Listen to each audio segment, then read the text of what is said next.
किसान एक एक बोरी खाद के लिए तरसता था, बीज के लिए तरसता था। हर एक चीज़ उसे समय पर अब उपलब्ध होती है। जो किसानों की ज़रूरत है, हमारे तराई अंचल में पानी की सबसे बड़ा ज़रूरत है। हमारे वर्तमान विधायक जी माइक्रो इरिगेशन सूक्ष्म सिंचाई परियोजना को धरती पर उतारने जा रहे हैं।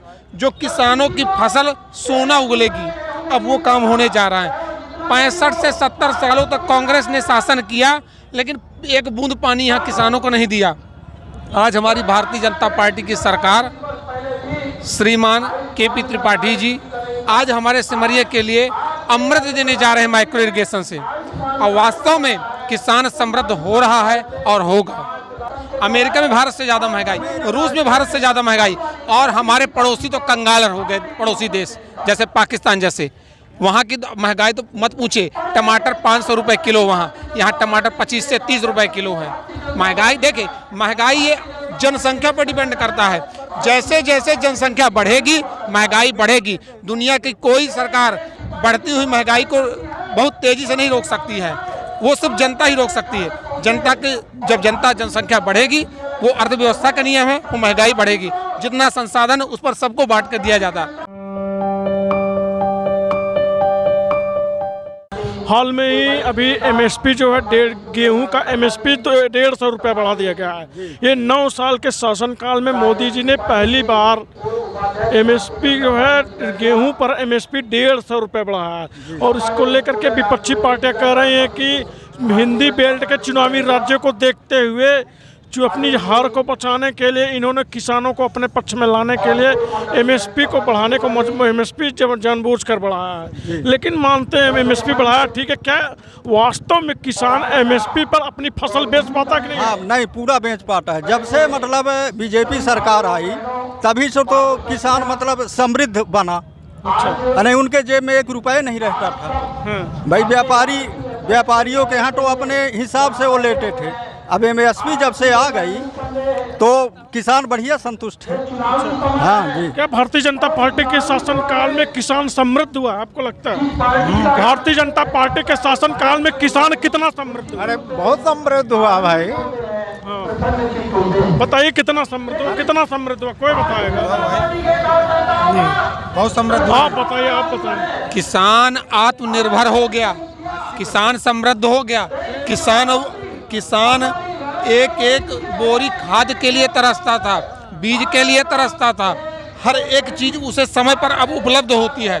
जो किसानों की ज़रूरत है, हमारे तराई अंचल में पानी की सबसे बड़ा ज़रूरत है। हमारे वर्तमान विधायक जी माइक्रो इरिगेशन सूक्ष्म सिंचाई परियोजना को धरती पर उतारने जा रहे हैं। जो किसानों की फसल सोना उगलेगी, अब वो काम होने जा रहा है। 65 से 70 सालों तक कांग्रेस ने शासन किया, लेकिन एक बूंद पानी यहाँ किसानों को नहीं दिया। आज हमारी भारतीय जनता पार्टी की सरकार, श्रीमान KP त्रिपाठी जी आज हमारे सिमरिया के लिए अमृत देने जा रहे हैं माइक्रो इरिगेशन से। और वास्तव में किसान समृद्ध हो रहा है और होगा। ये मान लीजिए, कांग्रेस के पास कोई मुद्दे नहीं, चुनाव के नहीं। आज वो विकास कहते कि हम विकास करें। विकास को धरातल में भारतीय जनता पार्टी सरकार ने उतारी है। इस बात को जनता मानती। हमारे सिमरिया में इतने बड़े बड़े गड्ढा होते थे, 2 साल पहले खेती होती थी, अभी सड़कें नहीं थी, बिजली नहीं थी, बच्चे पढ़ते थे। कभी ले आई थे, कल 2 घंटा आई रही, आज 1 घंटा आई। ये रहा, बिजली 24 घंटे मिलती है, सड़कें टनाटन है, बढ़िया डिवाइडर रोड है, पानी बढ़िया मिल रहा है, बकियाबाद से फिल्टर पानी आ रहा है। ये भारतीय जनता पार्टी की सरकार की देन है, आगे भी देगी। और 1600 करोड़ रुपए का काम धरती पर उतारने जा रही भारतीय जनता पार्टी। जैसे सरकार बनेगी उसको अमली जामा पहनाया जाएगा। अब इससे ज़्यादा क्या चाहिए? जनता, महिलाएं, बच्चे, बूढ़े सबके लिए योजनाएं हैं, उसको अमली जामा पहनाया जा रहा है। धीरे धीरे कोई काम होता है, जनता संतुष्ट है, बढ़िया है। डबल इंजन की इस सरकार ने किसानों को हर एक तरह की सुविधा दी। बिल्कुल बिल्कुल, डबल इंजन की सरकार जब से मिली है तब से। हाँ, सिंगल इंजन की होती तो न मिलती, लेकिन डबल इंजन की सरकार जब से मिली है जनता संतुष्ट है। मोदी जी के नेतृत्व में भारत उत्तरोत्तर बढ़ रहा है। उनका लक्ष्य है अंतिम छोर पे खड़े हुए व्यक्ति, उनका भी विकास हो, उनका भी अभ्युदय हो। आज एक एक गरीब एक एक पिछड़ा व्यक्ति बहुत तेजी से आगे बढ़ रहा है। भारत में गरीबी बहुत तेजी से घट रही है, लोग पैरों पे खड़ा होकर बहुत तेजी से तरक्की कर रहे हैं। मोदी जी जो उनका सपना है विकसित राष्ट्र, भारत को ले जाकर विश्व के सबसे सर्वोच्च श्रेणी में खड़ा कर देने का, वो सपना साकार होने जा रहा है बहुत जल्द ही। इस बार मोदी जी फिर से आ रहे हैं। मोदी जी के नेतृत्व में राष्ट्र बहुत तेजी से आगे बढ़ रहा है। देश का कोई भी ऐसा व्यक्ति हो जो बता दे हम मोदी जी के खिलाफ हैं, सब मोदी जी के पीछे खड़े हैं। मुझे मालूम है वो एक ऐसे राष्ट्रभक्त हैं जो मोदी जी सिर्फ 24 घंटा ये सोचते हैं हमारा देश कितनी तेजी से आगे बढ़े, कितनी तेजी से आगे बढ़ा है हमारा देश। देखिए, वैश्विक अर्थव्यवस्था की बात होती है। 2014 में भारत वैश्विक अर्थव्यवस्था के मामले में 10वें नंबर पर था, आज हमारा देश 5वें नंबर पर है, पहुंच गया। इसकी बात होती है आने वाले समय में तीसरी बड़ी आर्थिक व्यवस्था बनने के देश की बात होती है, ये बात होती है। लेकिन जब महंगाई की बात होती है, भाई साहब ने कहा महंगाई नहीं है, ठीक है, लेकिन वैश्विक महंगाई की बात करेंगे। वैश्विक महंगाई के मामले में भारत तुर्की और ब्राजील के बाद तीसरे नंबर पे है। तब इस भाजपा वालों ने 5वीं अर्थव्यवस्था को लेकर के जोर तौर से प्रचार किया, हर एक जगह पर अपनी बात रखी, लेकिन वैश्विक महंगाई के मामले में तीसरे नंबर पे, उसकी बात क्यों नहीं रखी है? उसकी भी बात है। आप अमेरिका जैसे विकसित राष्ट्र को जहां कह रहे हैं, वहां भारत से ज़्यादा वहां महंगाई है। आप जिस राष्ट्र की बात की, चीन में देखिए, चीन में भारत से ज़्यादा महंगाई है, अमेरिका में भारत से ज़्यादा महंगाई, रूस में भारत से ज़्यादा महंगाई, और हमारे पड़ोसी तो कंगाल हो गए, पड़ोसी देश जैसे पाकिस्तान जैसे, वहाँ की महंगाई तो मत पूछे। टमाटर 500 रुपये किलो वहाँ, यहाँ टमाटर 25 से 30 रुपये किलो है। महंगाई देखिए, महंगाई ये जनसंख्या पर डिपेंड करता है। जैसे जैसे जनसंख्या बढ़ेगी महंगाई बढ़ेगी। दुनिया की कोई सरकार बढ़ती हुई महंगाई को बहुत तेज़ी से नहीं रोक सकती है, वो सिर्फ जनता ही रोक सकती है। जनता के जब जनसंख्या बढ़ेगी, वो अर्थव्यवस्था का नियम है, वो महंगाई बढ़ेगी।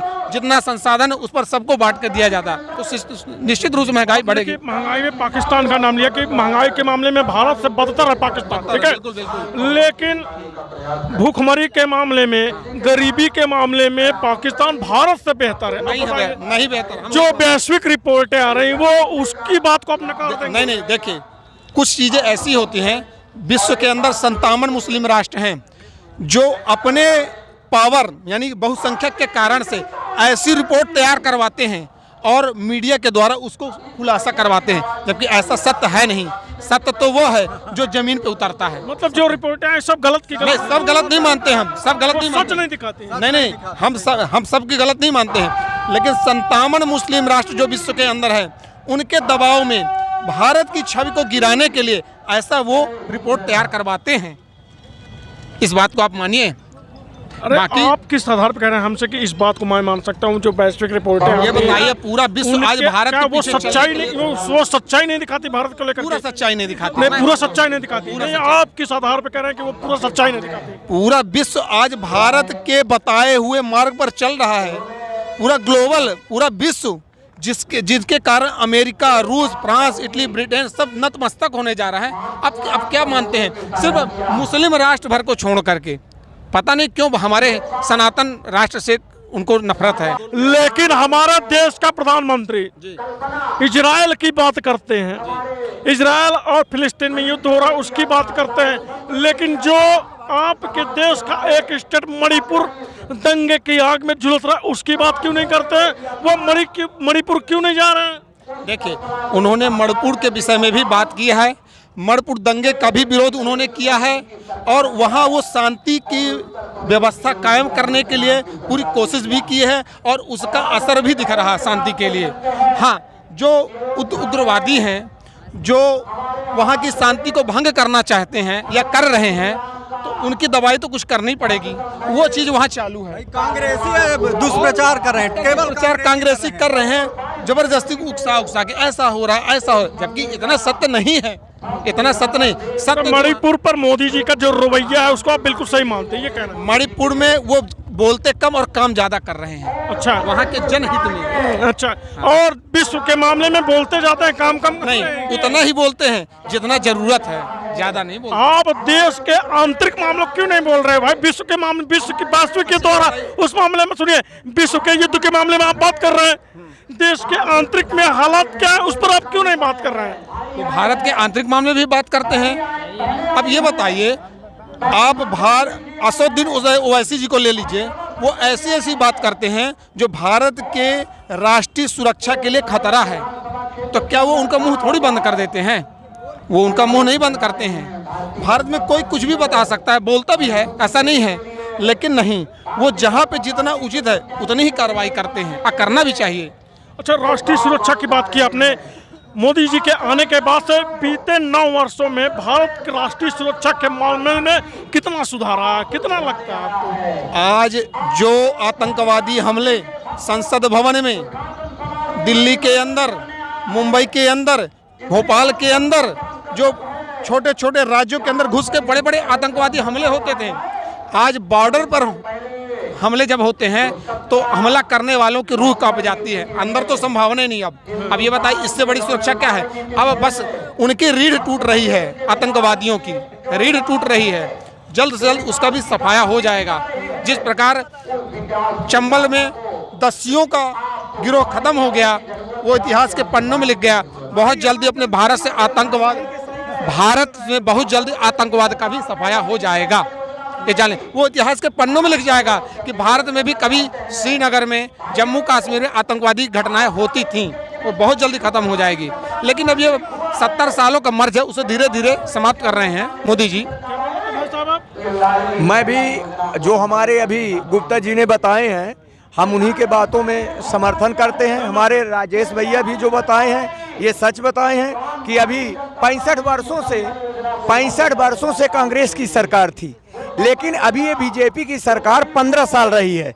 अभी तक पैसे देने पर सोसाइटियों में गरीबों को खाद्यान्न नहीं मिलता था, बोने के लिए बीज नहीं मिलता था, लेकिन अब किसानों को, गरीबों को फ्री में अन्न मिलता है, कोई पैसा नहीं, 3-3 माह का गल्ला खाना मिलता है, जिससे गरीब अपना पालन पोषण और फ्री में अन्न मिलता है। भाई साहब ने कहा वैश्विक भूखमरी सूचकांक रिपोर्ट आई, फ्री में अन्न देने के बावजूद भी भारत की हालात श्रीलंका, नेपाल, पाकिस्तान से खराब है। तो फ्री में अन्न देने का मतलब ही क्या है? जब आप अपनी भूख से सोने वालों की संख्या को कम नहीं कर पा रहे, वो बढ़ता जा रहा है। आप खुद कहते हैं रैलियों में 80 करोड़ गरीबों को मुफ्त में अनाज देते हैं, गरीबी कम हुई कहाँ है? मुफ्त में देते हैं, अनाज मुफ्त में दे रहे हैं, लेकिन जो असहाय व्यक्ति हैं, जो गरीब तो व्यक्ति हैं, जो कि कमाई नहीं कर सकते हैं, जिनके लिए कोई सहारा नहीं है, कोई साधन व्यवस्था नहीं है, उनके लिए ये हमारी सरकार ने बहुत अच्छी व्यवस्था करके रखी है। आप प्रदेश की बात करिए, प्रदेश की बात करिए आप। भाई प्रदेश में, भाई ये विश्व और ये सब थोड़ी जानते हैं, जो प्रदेश में हो रहा है उसको लोग जानेंगे।